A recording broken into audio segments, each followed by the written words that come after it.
Hello, আসসালামু আলাইকুম। কি অবস্থা তোমাদের সবার? রোজার দিনগুলো তোমাদের কেমন কাটছে? এটা কিন্তু অবশ্যই আমাকে জানাবা।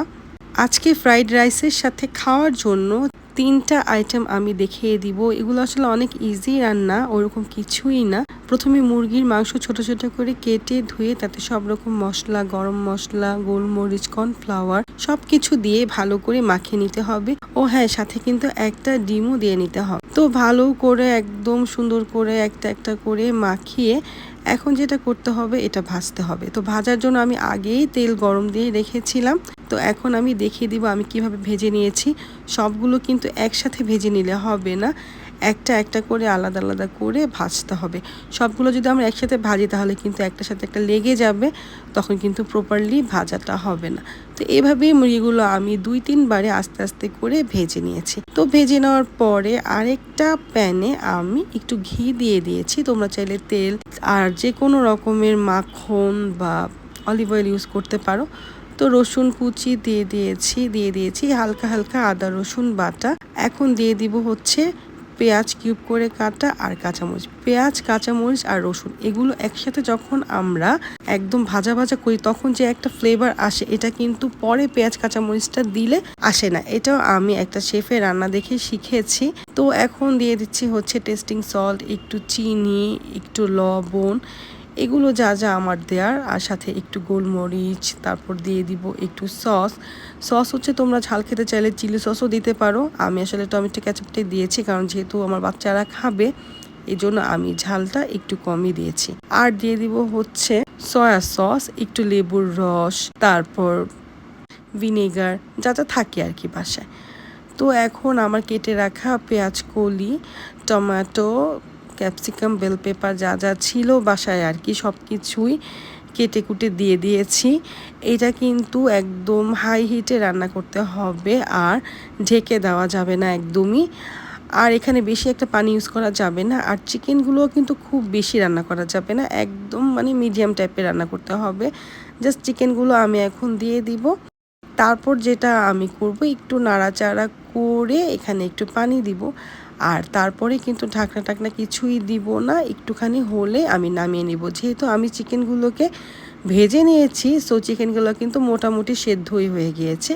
তারপরও আমরা বাঙালিরা তো একদম ফুল বয়েল না হলে খেতে পারি না, একটু কেমন কেমন লাগে নিজেদের কাছেই। এই জন্য কিন্তু এখানে আমি একটু পানি দিয়ে দিব। একটু পানি দিয়ে তারপরে হালকা করে একটু সেদ্ধ করে নিব। আর এটাও কিন্তু পুরোটা আমি হাই হিটেই করে নিব।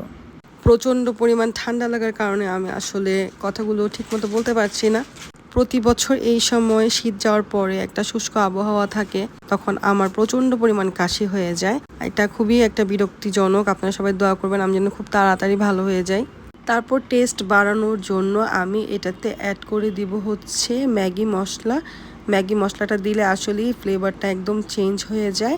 এছাড়াও কিন্তু আরও অনেক রকম সস আছে যেগুলো দিলে এগুলো খেতে অনেক টেস্টি হয়।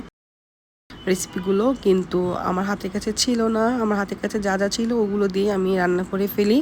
একদম লাস্টে দিয়ে দিব একটু লেবুর রস আর প্রয়োজন মতো কর্নফ্লাওয়ারটা হচ্ছে আগে আমরা গুলিয়ে দিতাম, এটা গুলিয়ে না দিয়ে কিন্তু এইভাবে একটু একটু করে নিয়ে দিলে আরও বেশি ভালো হয়।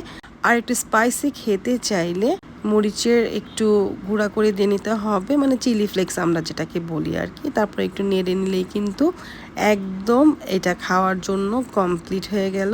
এখন আমি আরেকটা কড়াই নিয়ে নিয়েছি আর এখানে আমি অল্প করে ঘি দিয়ে দিয়েছি, কারণ ঘিটা আমি বাসায় থাকলে খাওয়ার চেষ্টা করি, এটা স্বাস্থ্যসম্মত। দোকান থেকে যখন আমরা কিনে খাই তখন তো আমরা আজে বাজে তেল দিয়ে রান্না করে কিনে খাই। যাই হোক, এখন এখানে একটু আদা বাটা, রসুন বাটা দিয়েছি, দিয়ে ভালো করে এটা কষিয়ে নিয়েছি। তো যখন কষানো হয়ে গিয়েছে তাতে আমি দিয়ে দিয়েছি কেটে রাখা মুরগির পিসগুলো। আসলে এখানে হচ্ছে বোনলেস চিকেন নিয়ে নিয়েছি একটু বড় করে কেটে।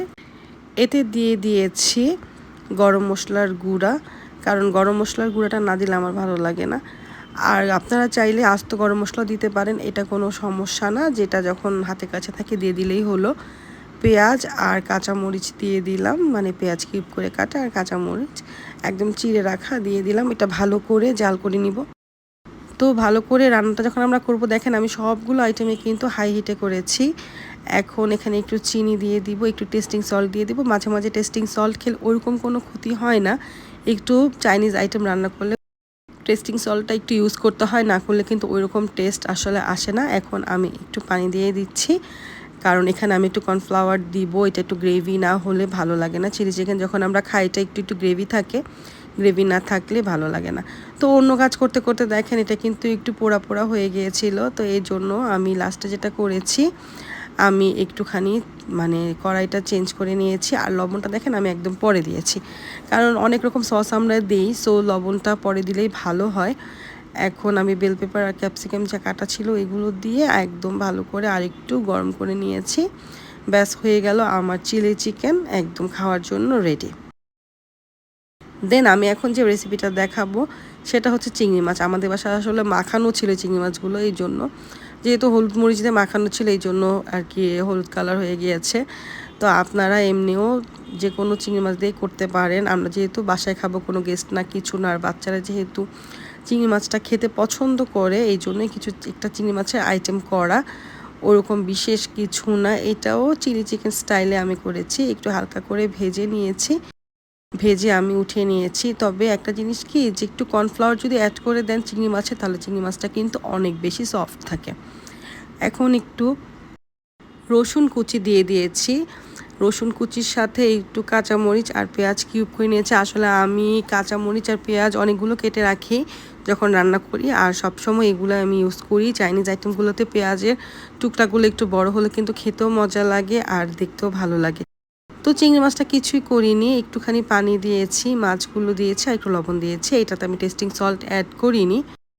তো তারপরে এটাতে আমি চিংড়ি মাছগুলো দিয়ে দিয়েছি, দিয়ে সুন্দর করে ভালো করে নাড়াচাড়া করে আমি এটা নামিয়ে নিয়েছি। আর সবগুলো কিন্তু আমি হাই হিটেই করেছি। আমি বারবার বলছি হাই হিটে করেছি, কারণ এটাতে যদি আপনারা ফ্লেমটা যদি কমিয়ে দেন তাহলে কিন্তু একদম কেমন জানি হয়ে যায়, জিনিসটা কিন্তু দেখতেও ভালো লাগে না আর খেতেও একদম পুরোপুরি টেস্ট আসে না। এই যে কর্নফ্লাওয়ার দিয়ে দিলাম, ব্যাস রেডি হয়ে গেল আমার চিংড়ি মাছের এই আইটেমটা। তো এটা একদম খাওয়ার জন্য এখন রেডি। আর লাস্টে আমি এগুলো যা দিয়ে খাবো, এটা সবাই আমরা জানি রাইস, যত রকম ভেজিটেবল আছে সব কিছু কুচি করে একদম কেটে ভালো করে একদম হাই হিটে আমি ভেজে নিয়েছি। আরেক জায়গায় কিন্তু আমি ডিপ ভাজি করে রেখেছিলাম, ওইটা আমি আর দেখাচ্ছি না, কারণ ফ্রাইড রাইসটা খুবই নর্মাল, এটা যে কোনোভাবে রান্না করলে মজা লাগে। সাথে চাইলে সসেস আরও অনেক কিছুই দেওয়া যায়। তো আমি নর্মালি রেখেছি, শুধু ভেজিটেবল দিয়েই করেছি আর ডিম অ্যাড করেছি। আর পোলাও চাল সিদ্ধ করা ছিল, ওইটা আমি মিক্স করে দিয়েছি। তো এই যে দেখেন আমার রান্নাটা হয়ে গিয়েছে। আসলে আমাদের ডাইনিং রুমে লাইটটা একটু কম কম বলতে কি সব কিছু তো একটু গোল্ডেন কালার, এই জন্য লাইট ওরকম ফুটে ওঠে না। এই জন্য মানে এক্স্যাক্ট যেই কালারটা এই রেসিপিগুলার ওগুলা ফুটে উঠেনি, কিন্তু আসলে এগুলা দেখার চেয়ে খেতে বেশি মজার ছিল। মানে বাচ্চারা অনেক এনজয় করেছে খাওয়াটা, আমার মেয়ে তো দেখে একদম খুশি হয়ে গিয়েছে, আমার হাজবেন্ডও অনেক খুশি হয়ে গেছে। আমার মেয়ে একদম নিজেই বেড়ে বেড়ে নিয়ে নিয়ে খাচ্ছে, আর আমার হাজবেন্ড একদম খুশির চোটে আমাকে বেড়ে বেড়ে দিচ্ছে। আসলে সচরাচর ও কখনো আমাকে কোনো কিছু খাবার দাবার বেড়ে দেয় না, আমি ওকে বেড়ে দিই, মানে ওর প্লেটে আমি তুলে দিই। তো আজকে একদম খুশি হয়ে ও আমাকে একদম খাবার রেডি করে দিচ্ছে। আমিও হাসতেছিলাম যে তুমি এত খুশি হয়ে গেছো এগুলা দেখে, যে তুমি আমাকে একদম খাবার দাবার একদম প্লেটে তুলে তুলে দিচ্ছ।